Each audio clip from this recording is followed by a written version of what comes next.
call this meeting of the Committee on Public Safety, Finance, and Policy to order. A quorum is present. Members, we do have two bills on the agenda today. And just to note, we're going to be adjourning at 11:15 because we have a floor session at 11:30. But before we get to Representative Edelson's bill, do I have a motion to approve last meeting's minutes?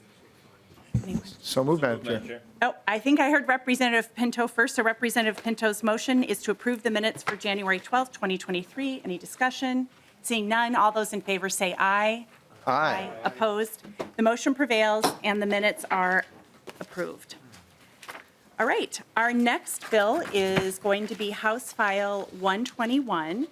And before we start with this bill, just to remind members, if you have questions, please make sure to raise your hand, look at us, look at staff, and acknowledge that you want to be called on. I definitely want to make sure that since we're not in Zoom anymore, we don't have that raise hand function electronically. So we definitely want to make sure that we're able to see you and that you get on our list for questions.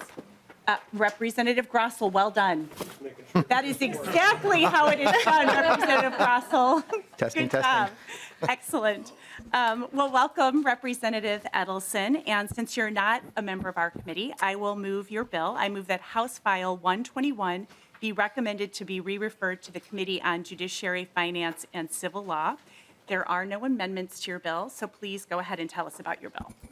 Thank you, Madam Chair, and it's good to see all of you. I miss being on public safety. I won't lie here.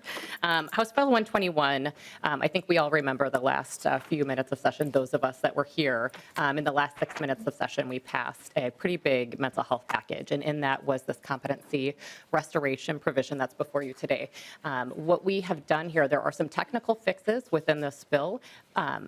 Like we see with a lot of the legislation that we pass here at the legislature. But one thing is really important within this bill is the appropriation date is moved from 2024 to 2023. So right now, the competency legislation that we passed would take effect in July of this year. In January, we were supposed to be appointing a board. At this point, we're working with the governor's office on that. But we're held up because the funds are not going to be appropriated until 2024. So we do need to move this bill so that we can start building that competency restoration program and hire the executive director, making sure that we're getting the navigators and that the judges can use this really important program that we worked tirelessly on for about 3 years. So, and I have two testifiers, Madam Chair. All right, great. And thanks for all your work on that bill, Representative Edelson. So it looks like your first testifier is going to be Sue Abderholden, the Executive Director for NAMI. Welcome back to the committee, Ms. Abderholden, and can you please introduce yourself and go ahead with your testimony? Thank you, Madam Chair. Members, Sue Abderholden, Executive Director of NAMI, Minnesota, the National Alliance on Mental Illness. Back in 2019, the legislature actually passed a bill that was promoted by NAMI that authorized a task force to look at competency restoration. We wanted to know what resources were currently in place, what were the current trends, conduct case reviews, and research what other states were doing. We met for 2 long years. We had a variety of stakeholders. Everyone you can think of, frankly, was at the table, and we issued both an interim and a final report. Then we all began to work on a bill to actually implement those recommendations. The language passed in the remaining 3 or 4 minutes of the 2022 legislative session. On a high level, we created a state board of competency restoration. We disconnected commitment from competency.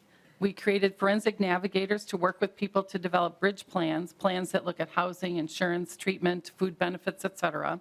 And then we developed community competency restoration programs, including locked intensive residential treatment facilities. That was the plan.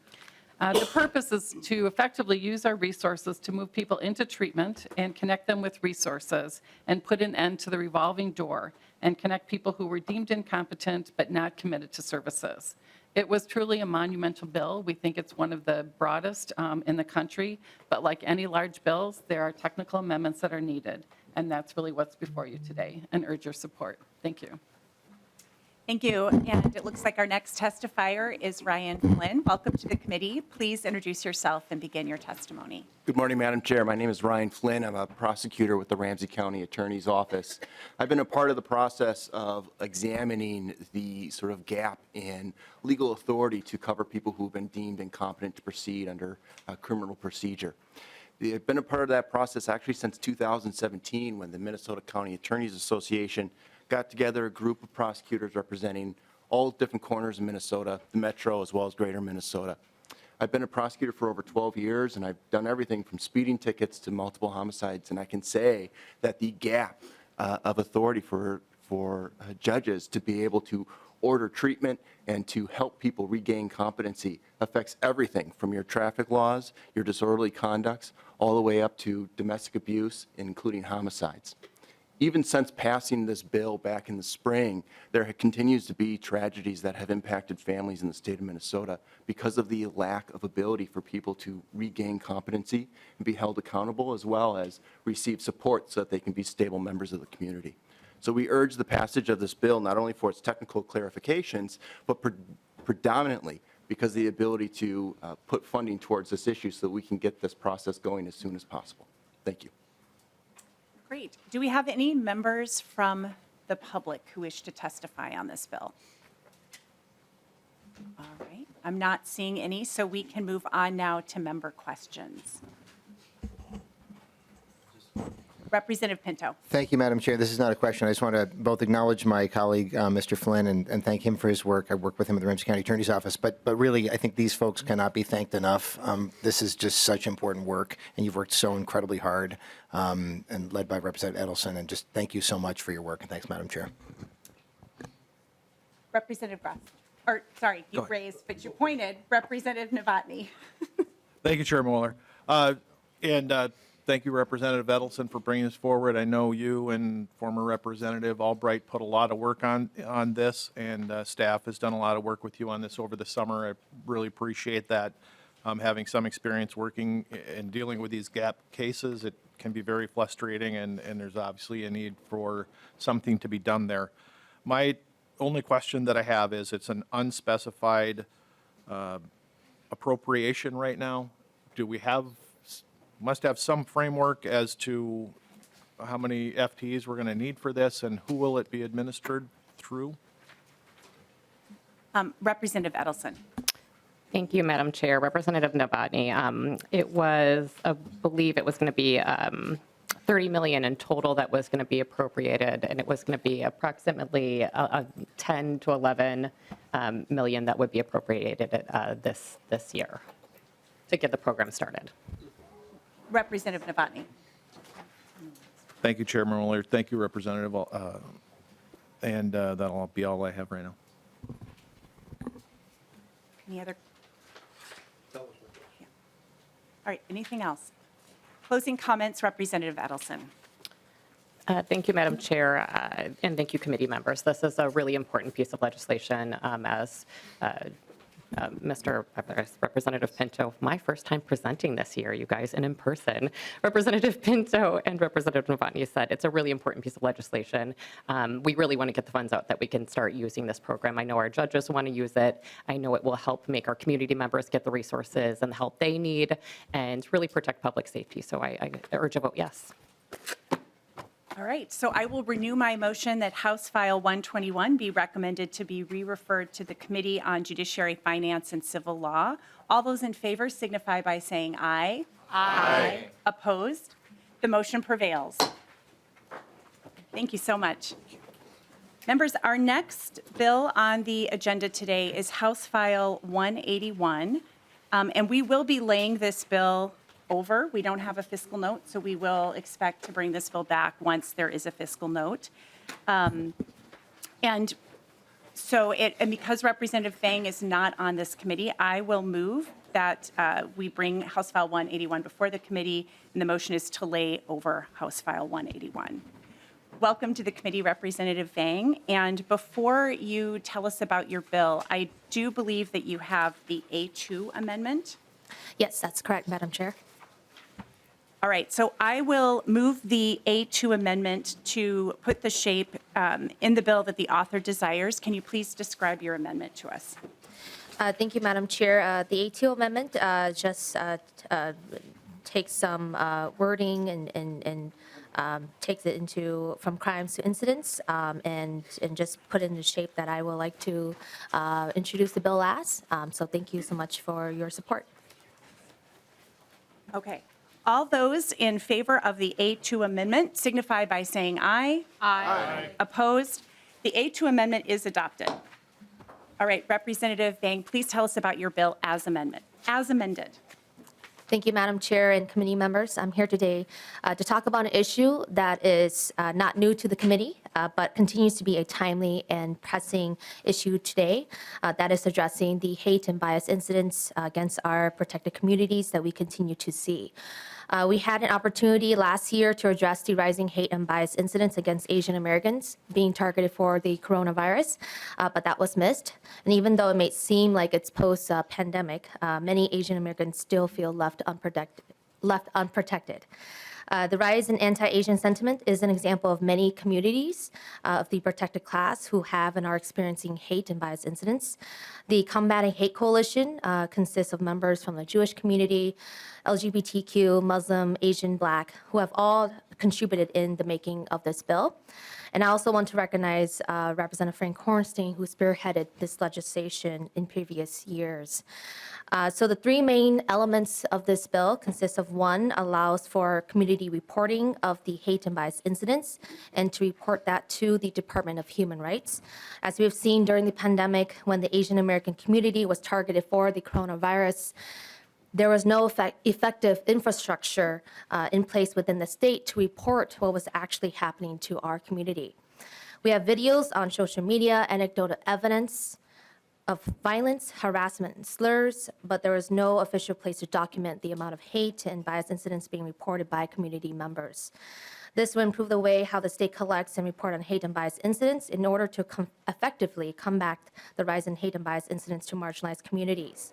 The second thing this bill does is allows Post Board to update the process to address the training and curriculum needs in response to hate and bias incidents. And lastly, addresses a loophole in hate crimes committed on property. A little over a year ago, the only Hmong Cultural Center, for example, in Minnesota, was defaced with a slogan associated with a white supremacist group.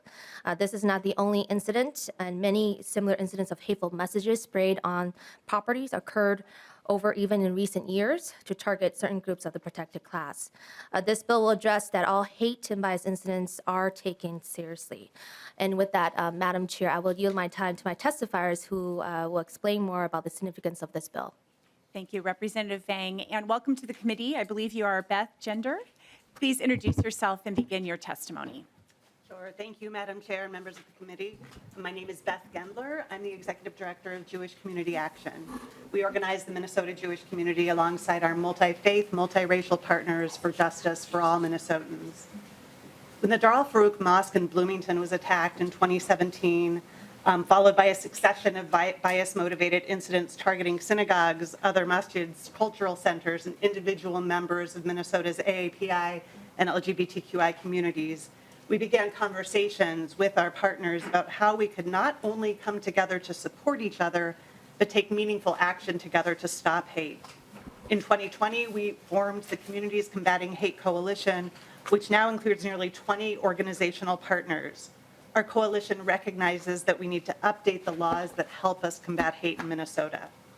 House File 181 will update current hate crimes policy to include crimes against property, some of which are exempted by the language in the current bill. It will provide grants to culturally specific community organizations through the Department of Public Safety, which will allow them to work with law enforcement to report and track bias-motivated crimes and incidents. It will include updated training for the Post Board so that officers have the information they need to properly identify and respond to incidents of hate. The bill also updates the language that identifies protected classes and ensures that those definitions are uniform throughout statute. The bill does not, nor do we seek, enhanced penalties for bias-motivated crimes or new penalties that would in any way infringe on anyone's freedom of speech. We need to close the loopholes in the current hate crime statute that make it impossible to accurately reflect the state of hate in Minnesota, and we need to empower community organizations and law enforcement to partner, to work together to ensure accuracy. If we can't name it, we can't fight it. Thank you. And I believe your next testifier is Majid Gale. Not here yet. We also have New Vang.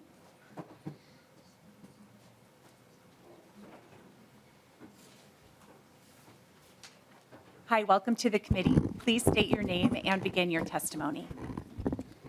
Thank you. Thank you, Madam Chair and members of the House Public Safety, Finance, and Policy Committee. My name is Nu Vang, Director of Policy and Advocacy at the Coalition of Asian American Leaders, known as CAL. Thank you for the opportunity to testify today. Part of CAL's work is to build collective power and improve the lives of community members to live a just and joyful life. Recently, there have been an increase of hate-motivated attacks, both verbal and physical, against Asian American community members. In Woodbury, a Hmong family came to a hateful note, calling them a racial slur and told them to take the virus back to China, posted on their doorstep. In another incident, a grandmother was physically attacked on the light rail, and there have been hate incidents in schools across Minnesota.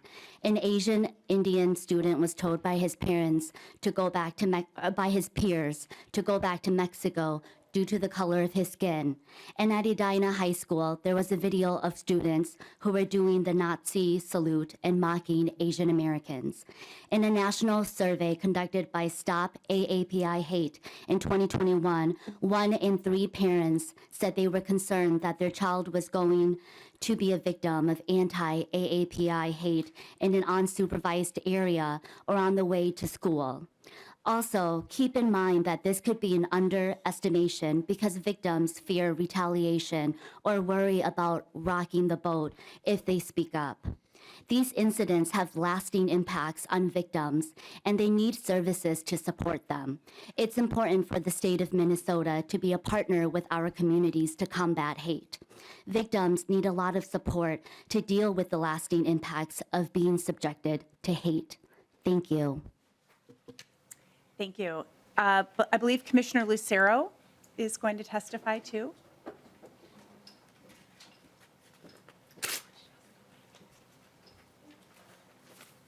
Hello, Commissioner. Please introduce yourself and you can begin with your testimony. Okay. Good morning, Chair Mueller, members of the committee. For the record, my name is Rebecca Lucero, and I'm the Commissioner for the Minnesota Department of Human Rights. To those members who I've worked with in the past, it's good to see you again. And to those who I haven't had the opportunity to work with yet, it's good to meet you and Happy New Year. So as you've heard, this bill has many components to it, and I want to focus on the pieces that are specifically related to the Minnesota Human Rights Act. Here, the goal is to solicit, receive, and compile reports from community organizations, schools, and individuals regarding incidents around discrimination, bias, and/or hate. Using the data collected, it can help you and community groups inform next steps, whether that's through education, outreach, or some other decisions you decide to make, but with a data-driven decision-making process. And so to talk about this, I think it's best to take a step back and talk about what the Minnesota Minnesota Department of Human Rights already does. And that can help clarify the gap that this bill is working to address. So the Minnesota Department of Human Rights enforces the Minnesota Human Rights Act. The act prohibits discrimination based on protected class statuses. So here, think things like race, national origin, religion, disability status, and age. Now, where does the act apply? It applies in areas such as housing, employment, and schools. It is not criminal. It is a civil act. What happens is when someone reports discrimination to our agency, or what they believe to be discrimination, our investigative team conducts a neutral, fact-finding investigation to determine if there is a violation of the Minnesota Human Rights Act. So as the state agency responsible for enforcing civil rights in Minnesota, we are deeply committed to ending discrimination and bias to ensure that everyone can live lives with dignity and joy free from discrimination. Importantly, the Minnesota Department of Human Rights and its act does not do its work everywhere. It does not apply everywhere. So as you've heard some examples, but let me give you a good real-life example of where the act does not apply. And as you've heard, this happened a lot during the height of COVID. So if a person is standing on the street corner, ready to cross to the other side, maybe going to the grocery store, we heard these stories a lot, and somebody else drives by and says something derogatory about their perceived race or ethnicity and how it's related to COVID, that's a situation where somebody then immediately starts feeling very fearful, especially when it happens over and over again. They're trying to pick up their kids from school, they're trying to get to the grocery store. And it led to just these little incidents of just really kind of starting to terrorize somebody in their own community. But in this situation, the Minnesota Human Rights Act does not apply. Is this a crime, and is it a hate crime? I am not the person to speak on that, but I will note that it gets complicated for a variety of reasons. When it comes to crimes, whether or not something is determined to be a hate crime would involve the police arriving, citing or arresting someone, an investigation, and prosecutors charging as such. So in this example, it is highly unlikely that even if it is a crime, and I'm certainly not saying that it is, but if it is a crime, the police are not getting called. If they are getting called, there will not be an investigation, there will not be a citation, arrest, or charge. So it will never be documented, tracked. No one will ever know about it except that person who experienced it and their community members who feel the residual effects of that. So how often is this kind of situation happening? We don't know. And importantly, because we don't know, we also don't know what other tools we could be using, especially around education and outreach. Education is an area that is incredibly important to MDHR. In fact, it's a statutory mandate that we focus on education. And so part of what is helpful for us is knowing where to focus our resources. But since we don't have the data about the frequency and type of incidents, we are unsure how to properly provide that kind of outreach. You also don't have the data about the frequency and types of incidents, and so you are also lacking the information you need on how to best move forward. And that's true of community groups as well. So then linking back to House File 181 specifically. So as you've heard, this is a community-driven proposal that seeks to better understand what is happening when it comes to incidents of discrimination, bias, and hate. And as you heard today, this bill comes out of what we quickly saw play out across the country during the pandemic around anti-Asian hate incidents. Now, of course, xenophobia, racism, and other forms of discrimination are not new, but the pandemic brought to light what communities have known and experienced for centuries and built new kinds of relationships and partnerships across the board on this. And as you can see, the government does not have an ability to understand what is occurring. Hate crimes themselves are tracked by the FBI and here at the state level by the BCA. And of course, if someone calls about an incident covered by the Minnesota Human Rights Act, we would track and conduct that investigation. But for the many incidents that occur that may not be criminal, nor are they covered under the Minnesota Human Rights Act, there is no coordinated, consistent tracking, reporting, analysis, and recommendations on next steps. So this bill is looking to get at that issue, to ensure we have the information to work with community groups that are leading on this work. And the goal is to report back to all of you on what may be effective moving forward. So lots of thoughtful community-based work to get to this point, and I appreciate the partnership around this, and I'm happy to stand for any questions. Thank you, Commissioner. Representative Vang, do you have other testifiers that you know of? We'll open it up for the public, but okay, great. So now we'll open it up. Are there any members of the public who wish to testify on this bill? All right, I'm not seeing any, and I'll just remind members before we get to questions that we do have letters in your packets, and those are also, for those online, those are also available online. Moving now to member questions. Representative Mueller. Great. Thank you so much, and thank you for your testifiers here. I did want to, after you reminded us about our letters, I did want to draw your attention to one of the letters, which is from the American Civil Liberties Union, that does have concerns about the expanded scope of this, also is concerned about how this will impact civil liberties. It says in the letter, the expansive provisions of House File 181 introduce the prospect that speech, an association unrelated to a particular action may be inappropriately used to infer biased motivation. While individuals' words or actions may be repugnant to some, if they are not directly connected to a specific action, using them to impose criminal penalties does raise constitutional concerns. And I know the testifier, especially Commissioner Lucero, you did talk about how this has nothing to do with criminals, and yet in Section 3, it's talking about felony assault motivated by bias, increased statutory maximum sentence. It says in subsection 1A, criminal damage. It does talk about criminal damage to a property in third degree. There's lots of stuff here that is nothing to do with civil liberties. It has everything to do with criminal penalties. So how are we responding to what the ACLU is concerned about? This is an expanded bill about, frankly, a lot of undefined things, and I think some of my colleagues will be talking about this.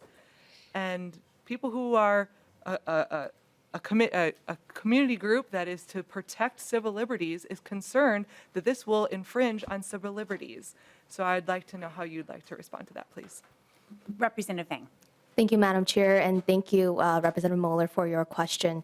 I think I can be open for more clarity about making sure this doesn't infringe on constitutional rights. But for now, I am comfortable with the language as is due to the fact that this is under the advisement and jurisdiction of the Department of Human Rights, who is in charge of protecting the civil liberties and rights of protected classes.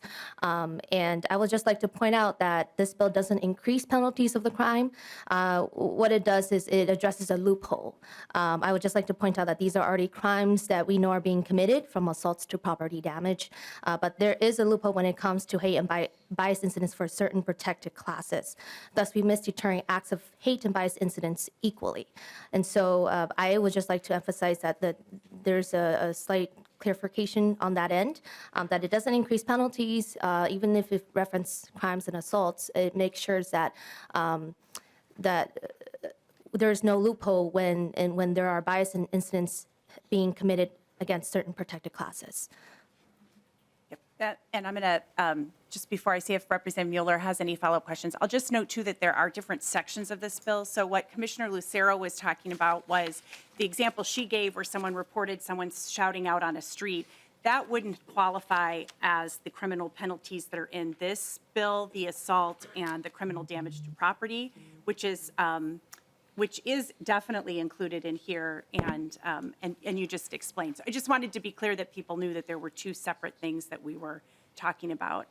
Representative Mueller, did you have follow-up? I do not. Thank you. Okay. Representative Becker-Finn. Thank you, Chair Moeller. And I was also going to point that out. You know, this is a bill that has several different sections. Section 1 has to do with the Human Rights Act, and that's my understanding mostly what the commissioner was speaking to. And then,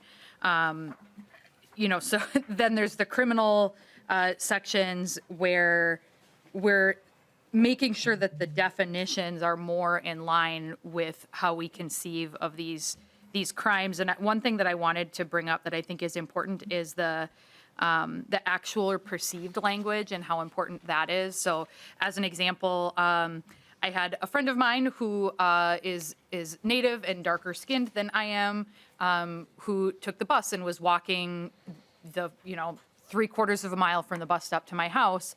And a truck started tailing him, and the person yelled out the window, "Go back to where you came from," which, although humorous, in that he's Native and he's here on Native land, and so there's no country for him to go back to, was still very scary. And I have no doubt if that person had caused harm to him, it would have been, it's coming from a place where they perceived that maybe he was, who knows what nationality they thought that he was. But I think that perceived as language is really important, because it was certainly coming not from a good place. And, it didn't escalate that time. He just ignored the person and kept walking. But it certainly didn't make him feel safe in our community. And I think that then goes back to the first part of the bill with the incidents, and really clarifying that we're talking about incidents of hate, where that would be the kind of thing where, like, a lot of folks in Roseville might not realize that things like that do happen in our community. And it would be important for us to track that data and for him to have had a place to report that to, so that somebody was keeping track of those kinds of things happening in our community. For all we know, there are many other people who that's happened to, and we don't know, because we're each sort of dealing with those kinds of hateful incidents alone. And so I think that's really what, to me, what this bill is bringing folks together, bringing folks to the table, and bringing this into the light that this kind of thing happens in a lot of different communities. And then to Commissioner Lucero's testimony, the ability for them to address education, to make sure like that our law enforcement knows that that's happening. Even if it isn't a crime, we might want to be aware, and more, so our city council, so all those folks sort of know that that's a real thing that's happening in a community. So just wanted to bring that up. I know we had discussions with, this is a large coalition that's been working together on this for a long time, and we'd had discussions, is this better? There are different ways to approach this, but I think doing it as, a combating hate bill where we're talking about all the same kinds of issues, even if it touches on different areas of statute, I think is a good way to go. And I just want to thank Representative Vang, and really all the folks too who've been working on this who aren't necessarily here testifying, but it's really been a lot of work. And, we have made amendments and fine-tuned the language over the last couple of years. It was Representative Hornstein's bill, and then I helped out with it, and Representative Vang's been our champion on this now. And so I think there are a lot of communities and a lot of different groups of people who are impacted by this. So I just wanted to get all that on the record. Thank you, Chair Moeller. Thank you. Representative Ingen. Yes, thank you, Madam Chair. And I'd like to echo the sentiment that Representative Becker-Finn just made. We don't want motivated crimes based off of race or gender identity, any of the above. Those are all disgusting, and they should be called out for what they are, which is disgusting. But I know, Representative Vang, you actually brought up a word that I'm a little bit concerned about, which is loopholes. Now, on page 3, lines 10 and 11, the bill outlines the means to compile reports on bias-motivated crimes, which, quote, a community member or community organization believes are motivated by all of the above that are highlighted below. What does the bill do to address the potential loopholes where somebody makes a claim that, there was something that was brought up on racially motivated biases, but it actually isn't? Are there loopholes to ensure that resources aren't being exhausted by those claims? Representative Vang or Commissioner Lucero, I don't know who wants to answer that. Representative Vang. Thank you, Madam Chair. Thank you, Representative Inga, for your question. I would just like to say that my amendment, A2, has changed the word crimes to incidents, and so therefore it addresses the concerns that you may have. Representative Ingen. No further questions. Representative Whitty. Thank you, Chair. Question I have is, the bill requires the Commissioner of Human Rights to provide information on how and when a victim reports the incident. I guess we're taking the criminal part out, to law enforcement. Why isn't this immediate? And the reason I would say that is to verify if the incident is actually true or not, but also these incidents can be a spark point in a community. And so getting that information out quicker to law enforcement, but also to communities, schools, can prevent maybe false information that sparks an incident. And it can also get the connection so we can prevent a big incident from happening. Thank you. Representative Vang. Thank you, Chair Moeller. Thank you, Representative Taft for your Whitty, for your question. I will defer to Commissioner Lucero, who can talk more about what happens when a bias incident is reported and what that process could look like. Commissioner Lucero. Chair Mueller, Representative, are you just clarifying, and it's hard with Robert's rules, so I'll take a nod. Are you talking about 3.19, 3.20 there? Representative Whitty. Oh, tried. Yes. Commissioner. Chair, thank you very much. Okay, so when somebody calls our office right now and believes that they may be a victim of something that may be discrimination and it may or may not be criminal, we already always tell them you should contact the police if you think that this is a police matter. So I have no problem notifying people of situations. And if we are starting to hear of a lot of situations, I may pick up the phone and call the commissioner of DPS right away and say, hey, we're hearing about this. Are you tracking? Usually they are. The problem is not things that are more, if you're looking at buckets, those things are pretty obviously going to get looked at. Now, whether or not law enforcement needs additional understanding of the lens, like a civil rights lens, that fits there. The issue is a lot of things that are in that middle space, that example that I gave you, where there's that person crossing the street. In that kind of scenario, there is no one calling the police, nor is the police necessarily appropriate in that situation. It could be that the right person to contact would be the neighborhood groups. This actually is something that came up quite a bit in COVID. The neighborhood groups in that neighborhood would want to know what's going on in that neighborhood and maybe come together and see what to do. Maybe it's youth activities, maybe like what are we seeing so we can address it. But until we know what's going on, I'm not sure what to tell those community groups, and they're asking me for that information. We're going to them for that, and so we're trying to have better information across the board. Representative Whitty. Thank you.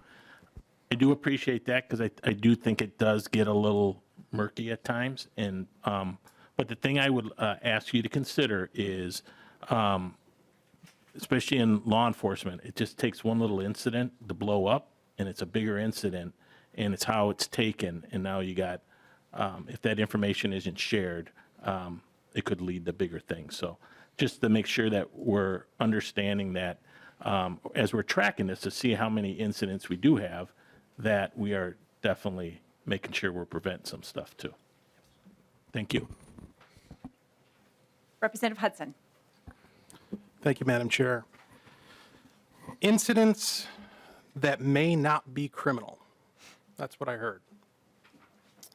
So we're going to create a mechanism for reporting incidents where no crime took place, where the defining characteristic, to the extent there's any definition at all, is that somebody feels as though they were discriminated against based upon actual or perceived, that's the language in the bill, characteristics. I'm deeply concerned about the implications of this bill. We're going to create a database of incidents that have no objective standard determining whether or not they violated the law, whether or not they had anything distinct from just normal speech. An incident of bias. So if someone were to post on social media a particular Bible verse that defined marriage or spoke of God's institution of marriage as being between one man and one woman, or a Bible verse that spoke in condemning terms regarding certain sexual proclivities, would that posting of a Bible verse be considered an incident reportable under your bill? Representative Vang. Thank you, Madam Chair. I would just say that it is important to let our community know that we do not tolerate hate and bias incidents in this community and in Minnesota, and that we support communities that has been harassed, intimidated, and abused. Everyone is protected, no exceptions. And I can also defer to Commissioner Lucero to help shed light on the increased need to make sure that we are able to document and accurately know what's happening in our communities. Commissioner Lucero. Chair, thank you, Representative. Hudson. Your name tag's turned there. Thank you, Hudson. Thank you very much. Okay, so just a few things that might be helpful. So just to frame this out, this Section 1 is not about crimes. So the Minnesota Department of Human Rights right now, every single day for 55 years, has been working on issues around discrimination and bias that occur in the workplace, in schools, in housing, that are not necessarily crimes, and most of the times are not crimes. So we already are investigating incidents around discrimination. We use objective standards. We use a prima facie analysis. It's a whole neutral investigation piece around this. So that's what's covered under the Human Rights Act. And what we're looking for here is data around what is outside the purview of the Human Rights Act, but where there's, I took notes on this, where there is speech and associated related action that is inappropriately used around bias motivated incidents. And I mean, you mentioned normal speech, and I appreciate that. And so you do need to have objective standards to understand what is normal speech. And I think that there's real clarity around, like, for instance, what's normal speech and what's anti-Semitic speech. And so and that would be what is tracked, so we have a better understanding of, and then what to do with it. So section 1 is about what's going on here, and then maybe it's additional educational outreach. We're getting a lot of calls from this one school district. Is this something that we can meet with the principal about? It's not necessarily a crime situation here. Section 1 is not about crimes. Yep, and Representative Hudson, we'll go back to you, and then I'll note that we have Representative Pinto and Novotny on the list. We have 4 minutes left. Go ahead, Representative Hudson. Thank you. I'll try to keep my question concise then. You say that there's an objective standard, and yet this bill adds categories to the definitions, or it references the chapter of law that has definitions in it for human rights, and those terms aren't defined. So I don't know how we can objectively enforce something without definitions. And I guess the question I'll ask for Representative Vang, if we're going to distinguish between normal speech as a category and hate speech, how do we do that? What is hate? Representative Vang. Thank you, Madam Chair, and thank you, Representative Hudson, for your question. You know, coming from a community where we, especially during the pandemic, when we've experienced for the first time in a long time during the pandemic, I have felt unsafe grocery shopping, simply because of the kind of rhetoric that's been used that targets Asian Americans for being blamed for the coronavirus. I think that to explain that type of experience and feeling to someone who has never really had a choice, well, to someone who has to be outside of that experience or that bubble, it's hard to put that into words. But you know, perhaps Commissioner Lucero might have a objective answer to what hate is defined. Commissioner Lucero. Chair Mueller, Representative Hudson. So there's actually ample case law and lots of information around speech. You are getting at the fact that it is complicated. It is not easy, which is why you can't just do this on one of these hearings right now. But speech that leads to imminent lawless action that's directed towards a specific person or group because of that protected class status, it has to be direct call to commit immediate lawless action related to and around that protected class status. It is not easy. It is something that prosecutors wrestle with. It is something that constitutional lawyers wrestle with. And we don't even have a prima facie, really a baseline analysis to say, hey, could this possibly be that, so we can understand it? Does that mean proven beyond a reasonable doubt? Absolutely not. We're just looking to have a better understanding of what is likely going on out there so that you can know, hey, this is what's going on in my community. It's helpful to know. Right. Representative Pinto. I'll defer to Lead Novotny given time, Madam Chair. All right. Representative Novotny. Chair Mueller, I was going to ask if the post board director would be available for a couple questions. I see he's in the crowd. I think what we'll do, given the amount of time, is let's hold that, because this bill, we are laying it over. And so then we can bring that, but we can ask that he show up again when we put the bill on the agenda. I'd rather not be rushed, so yes, thank you. Okay, great. All right, and as I just said, we are laying the bill over, so I'll renew my motion and lay over House File 181 as amended. Members, we have 2 bills on the agenda for Thursday. It's going to be the Representative Cedric Frazier Day in committee. And with that, this meeting is adjourned.